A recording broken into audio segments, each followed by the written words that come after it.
آلائے طاق رکھتے ہوئے سب سے پہلے اس خرابی کا گلا کما اپنا فرض اولی جانا، اس پر کوئی کمپرومائز نہیں۔ پھر میں نے بتایا 14 صدیوں کی تاریخ گواہ ہے، میں اس کی ڈیٹیل میں نہیں جاتا، صرف اپنی صدی کی بات کرتا ہوں۔ صرف اسی صدی میں دیکھیں کہ جب کبھی اس عقیدہ ختم نبوت پر کوئی کڑا وقت آیا، کوئی آنچ آئی، تو کبھی اہل ایمان پیر سید جماعت علی شاہ صاحب کی شکل میں میدان عمل میں نہیں، کبھی پیر سید مہر علی شاہ صاحب کی شکل میں میدان عمل میں آئے، کبھی مولانا عبدالستار خان نیازی کی شکل میں میدان عمل میں آئے، کبھی مولانا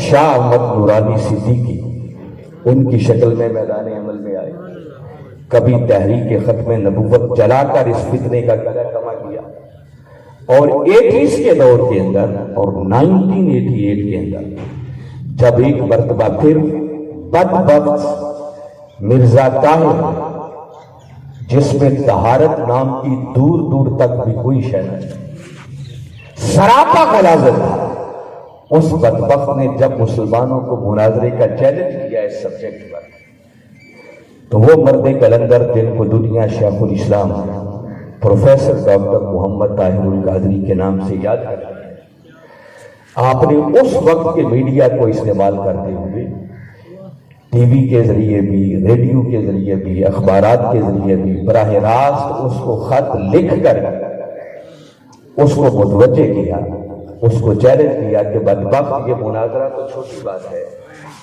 میں تاجدار کائنات صلی اللہ علیہ وسلم کا ایک ادنا سا سگ ہوں، تمہیں مباہلے کا چیلنج، اور آپ نے اسے لکھ بھیجا، کہلوا بھیجا کہ ابھی 2 یا 3 ماہ کے بعد 12 ربیع الاول کی رات آنے والی ہے، یہ 1988 کی بات بتا رہا ہے، مینار پاکستان کی سرزمین اور لاکھوں عشاقان مصطفیٰ کا ایک ٹھاٹھے مارتا ہوا سمندر ہوگا۔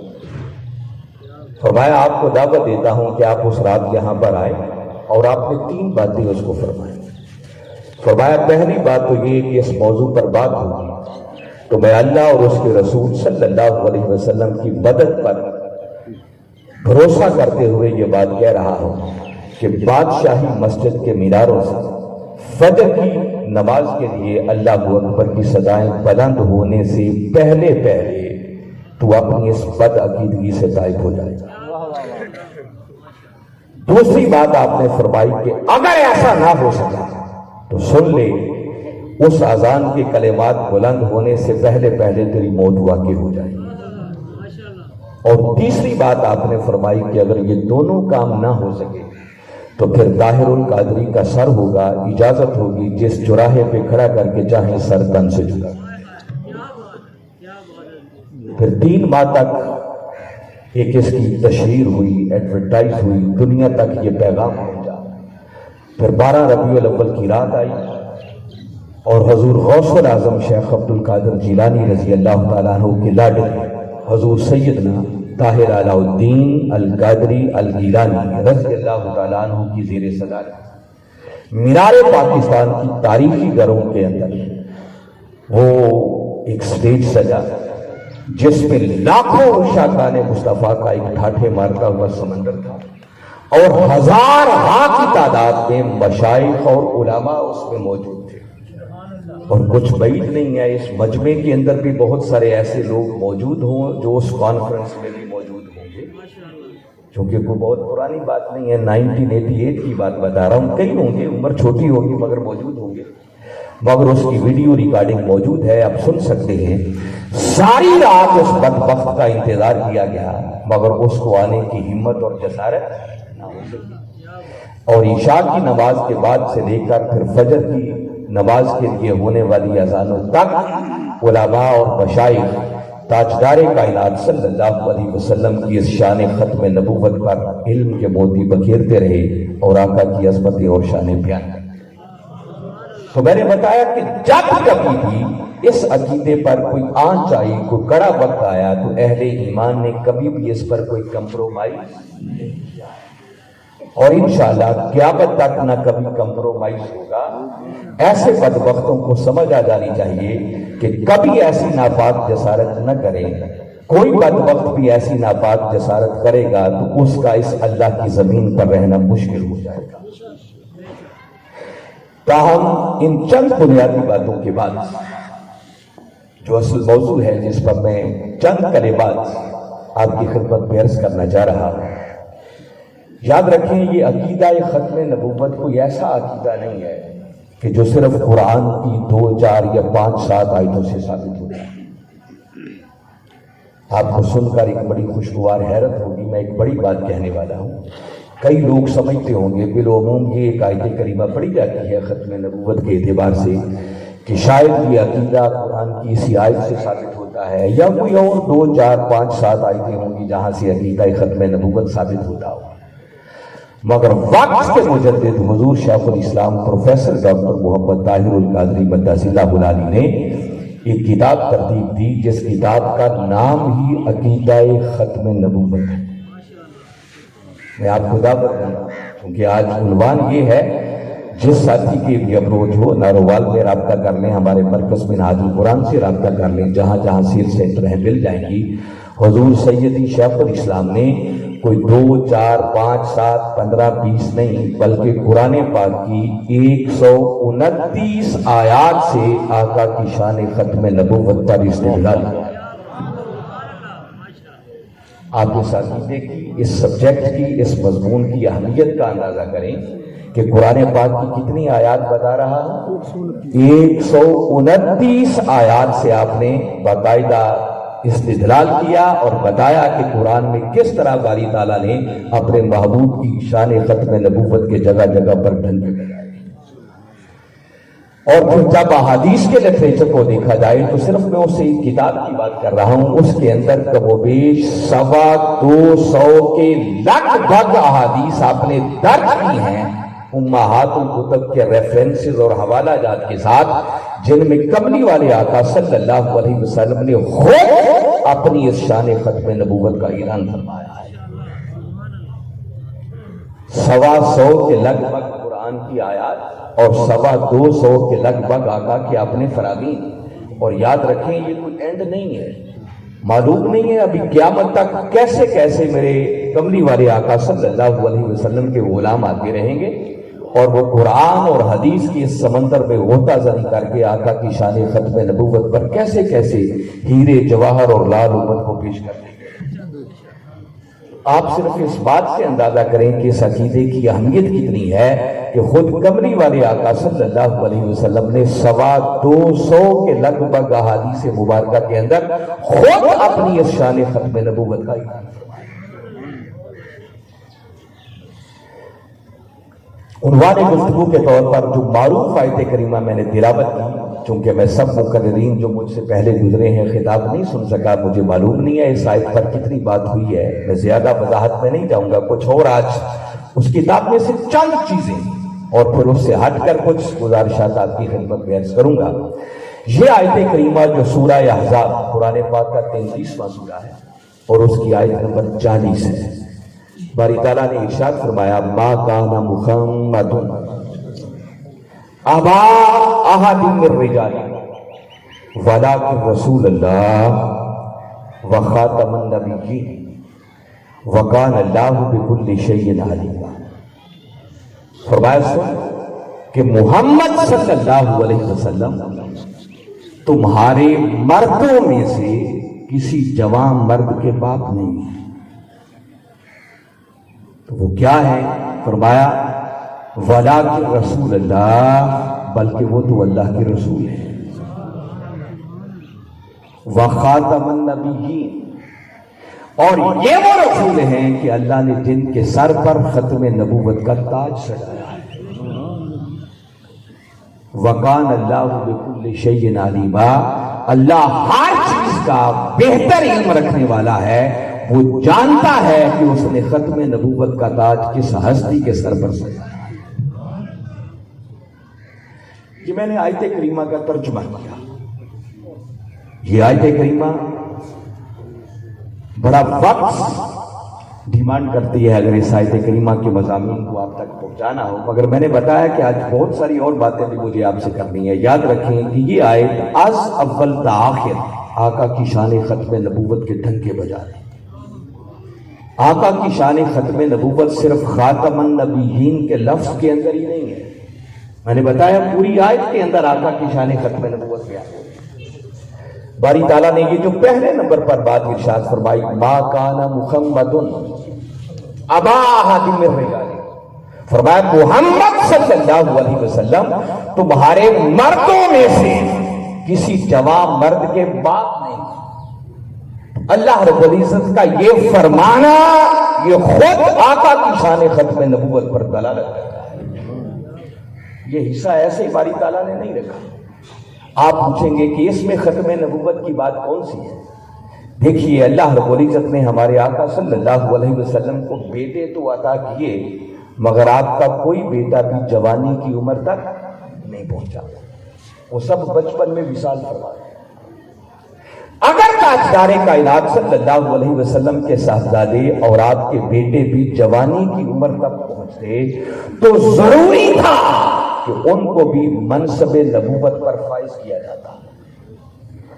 اگر آپ کے جوان بیٹے ہوتے اور وہ نبی نہ بنتے، منصب نبوت پر فائز نہ ہوتے، تو قیامت والے دن جب انبیاء کی صفیں سجتی تو کئی انبیاء کرام ایسے بھی کھڑے ہوتے جو خود بھی نبی ہوتے اور ساتھ ان کے بیٹے بھی نبی کے مقام پر فائز ہو کر کھڑے ہوتے۔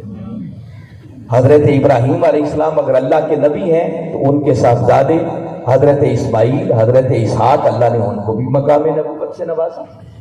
حضرت یعقوب علیہ السلام اگر اللہ کے نبی ہوئے تو ان کے بیٹے حضرت یوسف علیہ السلام بھی اللہ کے نبی ٹھہرے۔ تو باپ بھی نبی، بیٹا بھی نبی۔ کئی انبیاء ایسے ہوتے باپ بھی منصب نبوت پر کھڑے ہوتے، بیٹے بھی منصب نبوت پر کھڑے ہوتے، اور اگر ہمارے آقا صلی اللہ علیہ وسلم کے بھی جوان بیٹے ہوتے اور وہ منصب نبوت پر فائز نہ ہوتے تو اس ایک پہلو کے اعتبار سے کچھ انبیاء کرام کی شان آپ سے بڑھ جاتی، مگر اللہ کو یہ منظور نہ تھا کہ کسی پہلو کے اعتبار سے بھی کسی کی شان آپ سے بڑھ سکے۔ اللہ نے آپ کو بیٹے تو دیے مگر ان کو جوانی کی عمر تک نہیں پہنچنا دیا، کیونکہ اگر جوان ہوتے تو ان کو بھی نبی بنانا پڑتا، مگر اللہ کا فیصلہ یہ تھا کہ ختم نبوت کا صحرا سجے گا تو فقط جبین محمد مصطفیٰ۔ تو ہمارے آقا صلی اللہ علیہ وسلم کا کسی جوان مرد کا باپ نہ ہونا یہ خود آقا کی شان ختم نبوت پر دلالت کرتا ہے۔ تو فرمایا تمہارے مردوں میں سے کسی جوان مرد کے باپ نہیں، ولیکن رسول اللہ، بلکہ وہ تو اللہ کے رسول ہیں۔ اور آگے فرمایا وخاتم النبیین۔ اب میں زیادہ ٹیکنیکل دقیق باتوں کی طرف نہیں جاتا، یہ خاتم کا لفظ خود آقا کی شان ختم نبوت پر دلالت کرتا ہے۔ یہ تا کی زیر کے ساتھ اگر خاتم پڑھا جائے تو یہ اس میں فائل بن جائے، پھر تا کی زیر اور زبر دونوں کے ساتھ یہ بطور اسم بھی استعمال ہوتا ہے، اور یہی لفظ خاتم اسم اعلیٰ کے طور پر بھی استعمال ہوتا ہے۔ اگر یہ اس میں فائل بنے تو اس کا معنی ہے ختم کرنے والا، تو خاتم النبیین کا معنی ہوگا کہ کملی والے آقا صلی اللہ علیہ وسلم وہ ہستی ہیں کہ جن کی آمد سے نبیوں کے سلسلہ اپنے اختتام کو پہنچ گیا۔ آپ نبیوں کے سلسلے کو اختتام تک پہنچانے والے ہیں۔ بطور اسم اگر استعمال ہو تو اس کا معنی ہوتا ہے آخر قوم، سب سے آخر میں آنے والا۔ تو خاتم النبیین یا خاتم النبیین دونوں تلفظ کے ساتھ اگر اس کو پڑھا جائے تو ہر دو صورتوں میں اس کا معنی ہے کہ انبیاء کے سلسلے میں سب سے آخر آنے والی کوئی ہستی ہے تو اس ہستی کا نام محمد مصطفیٰ ہے۔ اور اس میں اعلیٰ کے طور پر استعمال ہو تو یہ بمانا مہر اس میں استعمال ہوتا ہے، جس کا معنی یہ ہے کہ آپ پیپر پر کوئی تحریر لکھتے ہیں تو جب مہر ثبت ہو جاتی ہے تو مہر ثبت ہو جانے کا معنی یہ ہے کہ اب اس میں کسی کمی بیشے کی کوئی گنجائش نہیں، یہ دروازہ بند کر دیا گیا۔ تو آپ سلسلہ انبیاء کی مہر ہے کہ آپ کے آ جانے کے بعد اللہ نے نبوت کا دروازہ ہمیشہ ہمیشہ کے لیے بند کر دیا۔ تو یہ خاتم النبیین کے کلمات خود کملی والے آقا صلی اللہ علیہ وسلم کی اس شان ختم نبوت کا اعلان فرما رہے ہیں۔ اور ایک خاص بات جو آپ کو بتانا چاہ رہا ہوں کہ آیت کریمہ پر آپ غور کریں، اللہ رب العزت نے مضمون یوں بیان کیا، فرمایا کہ یہ محمد صلی اللہ علیہ وسلم تمہارے مردوں میں سے کسی جوان مرد کے بعد نہیں ہے، تو کیا ہے؟ ولیکن رسول اللہ، فرمایا یہ تو اللہ کے رسول ہے۔ اور آگے جب آپ کی شان بیان کی تو آگے یہ نہیں فرمایا وخاتم الرسل، بلکہ آگے کیا فرمایا؟ وخاتم النبیین۔ جیسے پہلے کہا ولیکن رسول اللہ کہ یہ اللہ کے رسول ہیں، تو ذہنی انسانی اس طرف جاتا ہے کہ آگے باری تعالیٰ خاتم الرسول فرما دیتے کہ ہم نے ختم رسالت کا تاج ان کے سر پر سجا دیا۔ آگے خاتم الرسل نہیں فرمایا بلکہ فرمایا خاتم النبیین، ہم نے ختم نبوت کا تاج ان کے سر پر سجایا، سلسلہ نبوت کو ختم کرنے والا بنا کر دیتا۔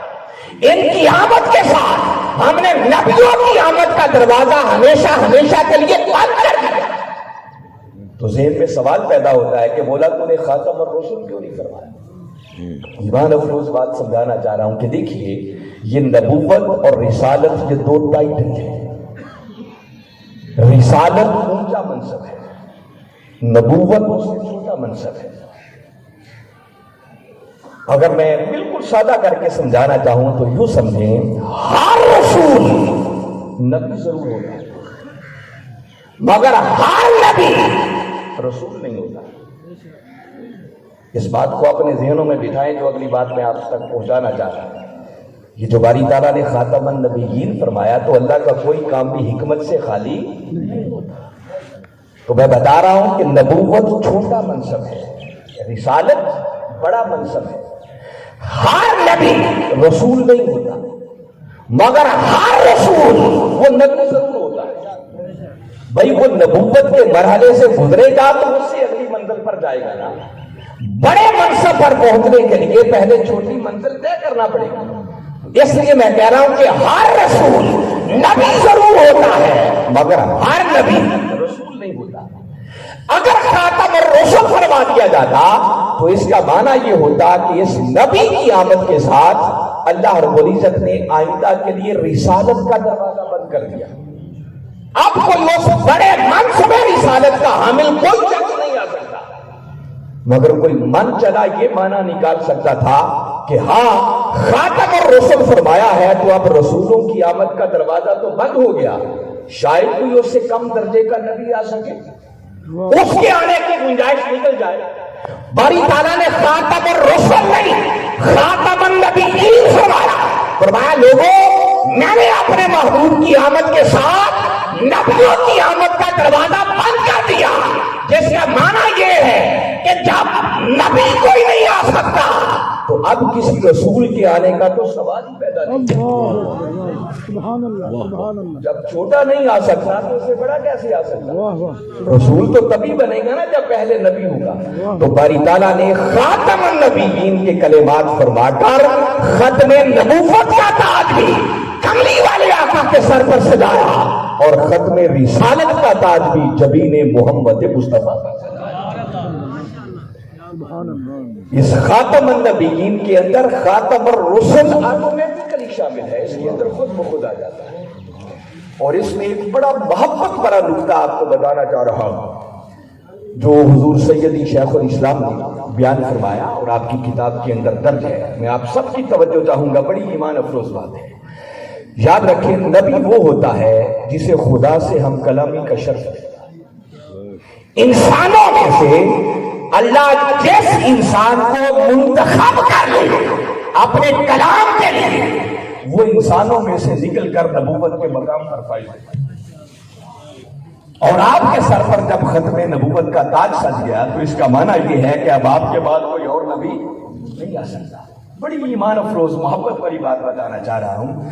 اس میں آقا کی شان محبوبیت یہ جھلک رہی ہے کہ باری تعالیٰ اعلان کے فرما رہے ہیں کہ محبوب حضرت آدم علیہ السلام سے لے کر حضرت عیسیٰ علیہ السلام تک کم و بیش 1.25 لاکھ انبیاء کرام، میں نے ہر کے سر پر نبوت کا تاج سجایا، ان کو اپنی ہم کلامی کا شرف عطا کیا، ان سے کلام ہوتا رہا، باتیں ہوتی رہی، مگر محبوب تیرے آنے کی دیر تھی اور تجھ سے ہم کلام ہونے کی دیر تھی کہ محبوب بس تجھ سے کلام کرنا تھا کہ آئندہ کے لیے ہم نے ہر کسی سے کلام کرنا چھوڑ دیا۔ ہم نے ہر کسی سے ہم کلامی کا دروازہ بند کر دیا، بس تیرا انتظار تھا، بس تجھ سے جو کلام کیا بس یہ کلام کرنے کی دیر تھی کہ ہم نے آئندہ کے لیے اس کلام کے دروازے کو بند کر دیا۔ اب بس کلام ہوگا تو محبوب صرف تجھی سے ہوگا، تجھ سے آگے اب کسی اور سے کلام۔ یہ شان کہ اللہ رب العزت نے عطا کی تو صرف ہمارے آقا صلی اللہ علیہ وسلم۔ سبحان اللہ، سبحان میں نے بتایا کہ قرآن پاک کی 129 آیات تو وہ ہیں جو صرف حضور شیخ الاسلام نے اپنی کتاب کے اندر درج کر، اور شاید 14 صدیوں کی تاریخ میں اتنی کثیر تعداد میں قرآن پاک کی آیات سے اس سبجیکٹ پر استدلال نہیں کیا۔ میں بالکل آغاز سے سورہ بقرہ کو لینے ایمان افروز مضمون بتاتا۔ باری تعالیٰ نے فرمایا الف لام میم ذالک الکتاب لا ریب فیہ ھدی للمتقین، فرمایا یہ قرآن وہ عظیم کتاب ہے جس میں کسی شک کی کوئی گنجائش۔ آگے فرمایا ھدی للمتقین، اور یہ ہدایت ہے متقین۔ وہ متقی کون ہے جنہیں قرآن سے ہدایت ملے گی؟ باری تعالیٰ نے آگے ان کی 6 صفات دی، اور بیان کرتے کرتے جو چوتھے نمبر پر بات کی ہے بڑی قابل غور ہے، جو آقا کی شان ختم نبوت پر ایک بہت بڑی فرمایا یہ متقین جن کو قرآن سے ہدایت ملے گی یہ کون؟ فرمایا الذین یؤمنون بالغیب، جو غیب پر ایمان، وَيُقِيمُونَ الصَّلَاةَ، جو نماز قائم ہے، وَمِمَّا رَزَقْنَاهُمْ يُنْفِقُونَ، جو ہمارے دیے ہوئے رزق میں سے خرچ کرتے ہیں۔ اور چوتھے نمبر پر آگے فرمایا الذین یؤمنون بما انزل الیک، اور محبوب یہ متقی جن کو قرآن سے ہدایت ملتی ہے یہ وہ خوش نصیب ہیں پیارے جو اس پر ایمان لاتے ہیں جو ہم نے آپ کی طرف نازل کیا۔ پھر بڑی قابل توجہ بات ہے، فرمایا الذین یؤمنون بما انزل الیک، یہ کام مخاطب کی ضمیر ہے، آقا کی طرف اشارہ۔ محبوب یہ اس پر ایمان لاتے ہیں جو ہم نے آپ کی طرف نازل کیا۔ اب یہاں ایک اور ایمان افروز بات بتاؤں، اب ہمارے آقا کی طرف کیا نازل ہوا ہے؟ قرآن پاک، بولیے قرآن ہے نا، تو یہاں پر کس چیز پر ایمان لانے کی بات ہو رہی ہے؟ قرآن پر ایمان لانے کی بات ہو رہی ہے جو آقا کی طرف نازل ہوا۔ تو ذہن میں سوال پیدا ہوتا ہے کہ باری تعالیٰ تو نے گھما پھرا کے جو بات اتنی لمبی کی کہ جو اس پر ایمان لاتے ہیں جو ہم نے آپ کی طرف نازل کیا، تو سمپلی قرآن کا لفظ لکھ دیتا الذین یؤمنون بالقرآن، متقی وہ ہے جو قرآن پر ایمان لاتے ہیں۔ ایک لفظ لکھنا پڑتا، بات بھی بڑی نکھر کے سمجھ میں آ جاتی ہے۔ باری تعالیٰ نے قرآن کا لفظ نہیں لکھا، بات وہی کی مگر قرآن کا لفظ نہیں، فرمایا قرآن پر ایمان نہیں چاہیے تو کس بات؟ فرمایا اس پر ایمان چاہیے جو ہم نے اپنے محبوب محمد مصطفیٰ کی طرف نازل کیا۔ مولا سیدھا قرآن کا لفظ کیوں نہیں لکھتا؟ بات تو وہی ہو رہی ہے۔ فرمایا اگر قرآن کا لفظ لکھ دیتا لوگ خالی قرآن پر ایمان لاتے، مگر ہمیں خالی قرآن پر ایمان نہیں چاہیے۔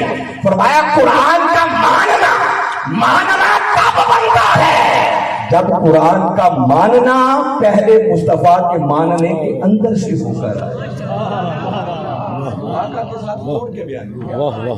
فرمایا قرآن پر نہیں اس پر ایمان چاہیے محبوب جو ہم نے آپ کی طرف نازل کیا۔ آقا پر اترنے والی وحی پر ایمان کی بات ہوگی۔ اور آگے فرمایا وما انزل من قبلک، اور اس پر بھی ایمان لاتے ہیں محبوب جو ہم نے آپ سے پہلے نازل کیا۔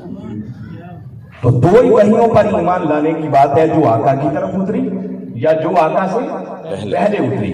اگر ہمارے آقا کے بعد بھی کو وحی اترنا ہوتی، باری تعالیٰ نے کسی کو اپنے کلام کے لیے منتخب کرنا ہوتا تو آگے تیسری وحی کا بھی ذکر ہوتا کہ یہ متقی وہ ہے جو اس پر بھی ایمان لاتے ہیں محبوب جو آپ کے بعد وحی اترے۔ سبحان اللہ بھائی ہر نبی آ کر ہمارے آقا کی آمد کے ڈھنکے بجاتا رہا، اپنی امتوں کو نصیحت کرتا رہا کہ میں تو ہوں مگر انتظار کرو، میرے بعد ایک اور ہستی آ رہی ہے، آ جائے۔ تو اگر آقا کے بعد بھی کسی نے آنا ہوتا تو اس کا ذکر ہونا چاہیے تھا۔ آقا پر اترنے والی وحی کی بات، آقا سے پہلے اترنے والی وحی کی بات، اور بعد میں کسی وحی کا ذکر نہ کر کے باری تعالیٰ نے اعلان کر دیا ہے کہ لوگوں، ختم نبوت کا تاج میں نے محمد مصطفیٰ کے سر پر یوں سجا دیا ہے، اب ان کے بعد کسی پر کوئی وحی نہیں اترے گی، کسی نبی کے آنے کی کوئی گنجائش نہیں۔ واہ واہ واہ واہ۔ آپ کبھی ایک اور اینگل سے دیکھیں، سورہ اعراف کو پڑھیں، انبیاء آتے رہے، رسول آتے رہے، ہر نبی ہر رسول کسی ایک خاص گروہ کے لیے، کسی ایک خاص طبقے کے لیے، کسی ایک خاص جماعت کے لیے، کسی ایک علاقے کے لیے مبعوث ہوتا۔ اور قرآن پاک ہی کا اگر مطالعہ کریں تو ایٹ اے ٹائم کئی انبیاء کرام اللہ کی زمین پر موجود ہیں۔ یہ نہیں کہ ایک نبی جاتا تو پھر ہی دوسرا ہوتا، یک وقت کئی انبیاء ہوتے ہیں، ہر نبی کا ایک اپنا علاقہ ہوتا، ایک دائرہ کار ہوتا، اس کے اس گروہ اور جماعت کے لیے ان کو نبی بنا کے بھیجا جاتا۔ مگر جب تاجدار کائنات صلی اللہ علیہ وسلم کی باری آئی تو اللہ نے ساری حدیں اٹھا دی اور فرمایا محبوب انہیں بتا دو، یا ایھا الناس انی رسول اللہ الیکم جمیعا، محبوب آپ انہیں اعلان یوں کرو کہ اے انسانوں، کسی ایک طبقے کی بات نہیں کی، گروہ کی بات نہیں کی، جماعت کی بات نہیں کی، ساری انسانیت کو خطاب کیا، اور اللہ حکم دے رہا ہے کہ محبوب یوں اپنی میٹھی میٹھی زبان سے اعلان کرو کہ اے انسانوں سنو، اب میں کسی ایک علاقے اور جماعت اور گروہ کے لیے نہیں بلکہ اللہ نے مجھے سب انسانوں کی طرف رسول بنا کر بھیجا۔ تو جب کوئی رسول اس شان کے ساتھ آ جائے جو سب کی طرف رسول بن کر آیا ہو تو اس کے بعد پھر کسی ایرے ویرے کی اور ضرورت باقی نہیں رہتی۔ تو ساری انسانیت کی طرف رسول بن کر آنا یہ خود آقا کی شان ختم نبوت پر دلالت کرتا ہے۔ مگر اس سے بھی ایمان افروز بات اسی آیت کریمہ کے ساتھ اگلے حصے میں بڑی قابل غور ہے، اہل علم اس پر توجہ کریں، بڑی غور ایمان افروز بات۔ باری تعالیٰ نے بات کیوں کی، یا ایھا الناس انی رسول اللہ علیکم جمیعا، فرمایا محبوب نے بتا دو اے انسانوں میں تم سب کی طرف اللہ کا رسول بن کر، اور آگے باری تعالیٰ نے بات کی الذی لہ ملک السماوات والارض۔ باری تعالیٰ اعلان کر رہے ہیں، لفظ کل سی آیت شروع ہوتی ہے، محبوب کل تو اپنی میٹھی میٹھی زبان سے کہہ دے اے انسانوں میں تم سب کی طرف اللہ کا رسول بن کر آیا۔ بات آقا کی شان رسالت کی ہو رہی ہے، آقا کی رسالت کے ڈھکے بج رہے ہیں، آقا کے رسول ہونے کی بات ہے، مگر مان بات اچانک باری تعالیٰ نے اپنے محبوب کی بات کرتے کرتے آگے اپنی شان بیان کرنا شروع کیا۔ سبحان اللہ سبحان اللہ۔ فرمایا کس اللہ کی طرف سے رسول بن کر آیا ہوں، محبوب انہیں بتا دو اللہ بھی لہ ملک السماوات والارض، اس اللہ کی طرف سے رسول بن کر آیا ہوں جو سب زمینوں کا بھی بادشاہ ہے اور سب آسمانوں کا بھی بادشاہ۔ باری تعالیٰ بات تو تیرے رسول کی رسالت کی ہو رہی ہے، تو نے آگے اپنی شان کیوں بیان کیا کہ وہ اللہ کے سب زمینوں کا بادشاہ ہے، سارے آسمانوں کا بادشاہ ہے، اس کو بیان کرنے کی ضرورت کیا ہے؟ فرمایا یہ اس لیے بیان کر رہا ہوں تاکہ سننے والوں کو پتہ چل جائے کہ بھیجنے والے کی جہاں جہاں تک کے لیے بادشاہت ہے، آنے والا وہاں وہاں تک کے لیے رسول بن کر، واہ واہ واہ سبحان اللہ۔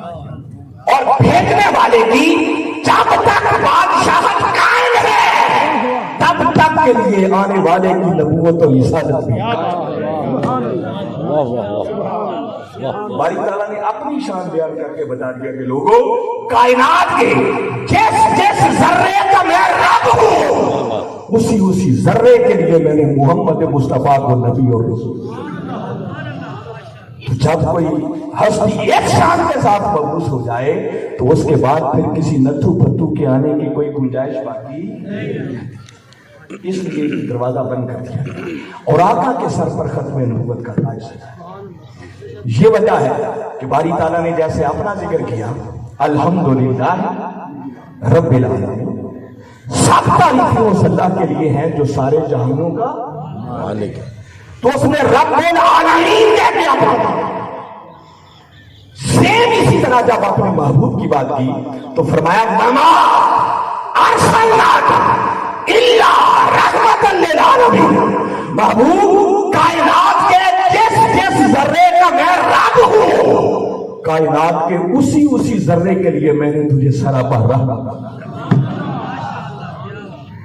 جہاں تک خدا کی ربوبیت کا دائرہ ہے وہاں تک محمد مصطفیٰ کی نبوت، رسالت اور شان رحمت کا دائرہ ہے۔ یہ وجہ ہے کہ آپ پر اترنے والی کتاب اس کا بھی جب ذکر کیا تو فرمایا ان ہو الا ذکر للعالمین، یہ قرآن کسی ایک گروہ کے لیے، جماعت کے لیے، علاقے کے لیے نصیحت بن کر نہیں آیا، فرمایا محبوب تجھ پر اترنے والی یہ کتاب یہ سارے جہانوں کے لیے ہم نے نصیحت کی۔ آپ ابھی سورہ فرقان کو پڑھیں، آقا کی اسی شان کی جب بات کی تو فرمایا تبارک الذی نزل الفرقان علی عبدہ، فرمایا بہت برکت ہے وہ رب جس نے نازل کیا فرقان اپنے بندے پر۔ کیوں نازل کیا؟ فرمایا لیکون للعالمین نذیرا، گروہ کی بات نہیں، جماعت کی بات نہیں، علاقے کی بات نہیں، فرمایا محبوب اس لیے یہ فرقان آپ پر نازل کیا ہے تاکہ آپ کو سب جہانوں کے لیے نذیر اور ڈر سنانے والا بنے۔ آقا کی شان نبوت اور رسالت کی یہ وسعت خود اس بات پر دلالت کر رہی ہے کہ آپ کے بعد اب کسی نبی اور رسول کی کوئی گنجائش باقی نہیں بچتی ہے۔ اللہ نے یہ شان عطا کر کے ختم نبوت کا تاج اپنے محبوب محمد مصطفیٰ کے سر انور پر سے۔ میں بتا رہا ہوں کہ وہ 129 آیتوں کو بیان کرنے کے لیے تو آپ کا یہ وقت بہت تھوڑا ہے، بہت وقت چاہیے اس موضوع پر بات کرنے کے لیے۔ میں آج ایک نئے انداز سے آپ کو آقا کی شان ختم نبوت سمجھانا چاہ رہا ہوں، اور یہ میری گفتگو کا اہم ترین حصہ ہے۔ دیکھیے یہ جو اللہ رب العزت نے کائنات بنائی ہے، اس کائنات کا مقصود انسان ہے۔ اشرف المخلوقات اللہ نے انسان کو بنایا، اور کائنات کی ہر نعمت اللہ نے انسان کے لیے بنائی، کیونکہ اس کائنات کا مقصود انسان ہے۔ اور اللہ رب العزت نے اسی اشرف المخلوقات انسان کی ہدایت کے لیے انبیاء کے سلسلے کا آغاز کیا، حتیٰ کہ جو پہلے نبی آئے اللہ نے ان کو مقام نبوت پر فائز کر دیا، یعنی انسان کی ہدایت کا سامان اس نے پہلے کیا، تاکہ جس انسان کو اس کائنات کا مقصود بنا رہا ہوں وہ آئے تو اس کی ہدایت کا سامان پہلے موجود ہے۔ اور انسان کو کس لیے پیدا کیا؟ باری تعالیٰ نے فرمایا ساری کائنات انسان تیرے لیے ہے، مگر تجھے میں نے صرف اپنی عبادت اور بندگی کے لیے پیدا کیا۔ وما خلقت الجن والانس الا لیعبدون، فرمایا کہ میں نے جنوں اور انسانوں کو صرف اور صرف اپنی عبادت اور بندگی کے لیے پیدا کیا، اور انسان کو یہ بندہ بننا سکھانے کے لیے اللہ نے انسان کو بندہ بننے کے لیے پیدا کیا کہ تو صحیح معنوں میں میرا بندہ بن جائے۔ یہ بندہ بننا سکھانے کے لیے کم و بیش 1.25 لاکھ کے لگ بھگ بندگی کے ماڈل بھیجے۔ واہ واہ واہ، کسی ماڈل کا نام آدم تھا، سبحان اللہ، کسی کا نام نوح تھا، کسی کا نام ابراہیم تھا، کسی کا نام اسماعیل تھا، کسی کا نام یعقوب تھا، کسی کا نام موسیٰ تھا، کسی کا نام عیسیٰ تھا علیہ السلام، سارے آتے رہے۔ اللہ نے ہر نبی کے سر پر بندگی کا تاج رکھا۔ واہ واہ واہ واہ، کیوں؟ تاکہ یہ بندگی کے ماڈل اور نمونے جائیں تو بندوں کو، انسانوں کو پتا چلے کہ خدا کے بندے کیسے ہوتے ہیں اور ہم نے بندہ کیسے بننا ہے۔ اس لیے انبیاء کرام کا سلسلہ شروع ہوا۔ آپ کبھی قرآن کو پڑھیں، اللہ نے ہر نبی کے سر پر بندگی کا تاج سجایا۔ اگر قرآن پاک کی آپ کو تھوڑی سی سیر کرواؤں کہ یہ جو بندگی ہے نا یہ کتنی اونچی شان ہے، اور باری تعالیٰ نے کیسے ہر نبی کے سر پر بندگی کا تاج سجایا۔ آپ کبھی سورہ صافات کو پڑھیں، فرمایا سلام